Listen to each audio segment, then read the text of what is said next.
હોય કે પાલિકા, ઘણીવાર એવા કામ કરી નાખે છે કે જેનાથી જનતાને લાભ થાય, પણ સુરેન્દ્રનગરમાં વાત જરા જુદી બની છે। અહીંયા કરોડોના રૂપિયાના ખર્ચે ફિલ્ટર પ્લાન્ટ બનાવાયો છે, પણ આશ્ચર્યની વાત એ છે કે કોઈ મહાનુભાવ એનું ઉદ્ઘાટન કરે એની રાહમાં ને રાહમાં વાણા વીતી ગયા। એટલે લોકોએ છતાં પ્લાન્ટે ફિલ્ટર થયા વગરનું પાણી જ પીવાનો વારો આવ્યો છે।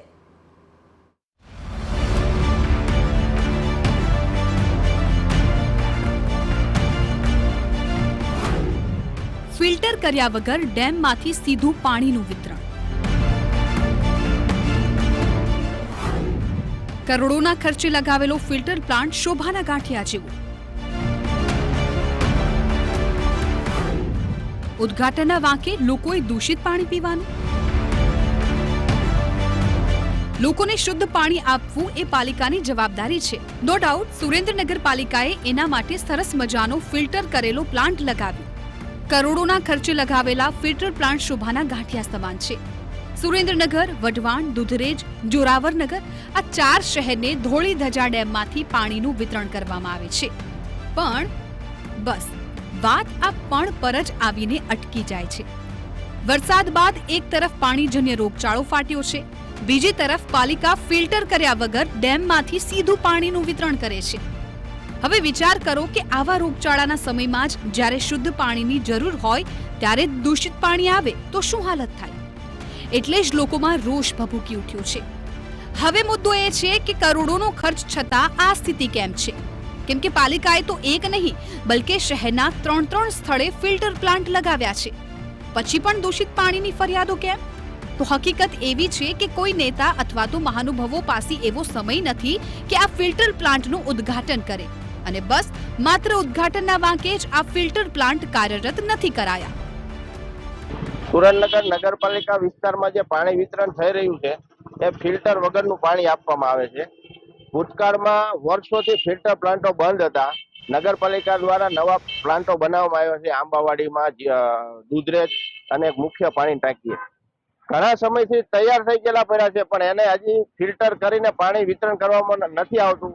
કારણ કે આ શાસન એવું છે અત્યારે ભારતીય જનતા પાર્ટીનું કે એમને ફોટો સેશન કરવાના હોય, માર્કેટિંગ કરવા સિવાય કંઈ કરતા નથી। ઘણા સમયથી ઉદ્ઘાટન કરવાની રાહે આ ફિલ્ટર પ્લાન્ટો બંધ પડ્યા છે, જેના કારણે લોકોને ગંદુ પાણી વિતરણ કરવામાં આવે છે।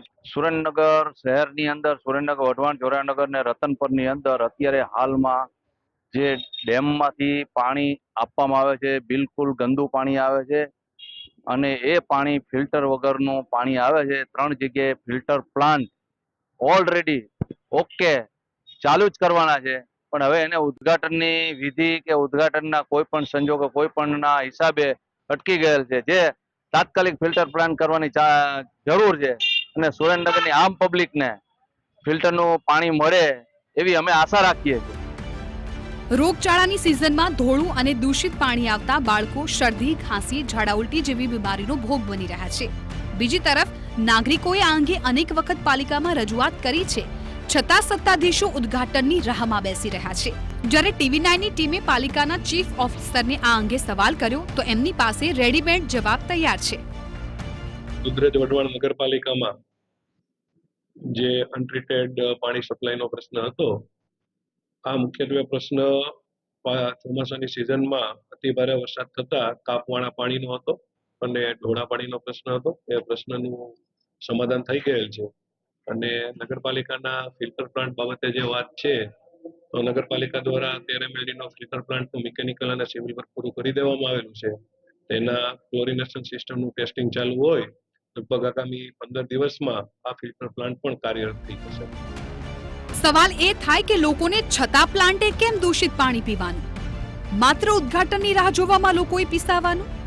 ફિલ્ટર પ્લાન્ટ લોકોની સુવિધા માટે છે કે મુશ્કેલી માટે? રોગચાળાના સમયમાં દૂષિત પાણી આપવું કેટલું યોગ્ય? પહેલા નેતાઓ જ વચનો આપતા, હવે એમનો જોઈને અધિકારીઓ પણ વચનો આપતા થઈ ગયા છે, પણ લોકોને વચન નહીં, હવે શુદ્ધ પાણી જોઈએ છે। એ ક્યારે આપશો એ વાત કરો।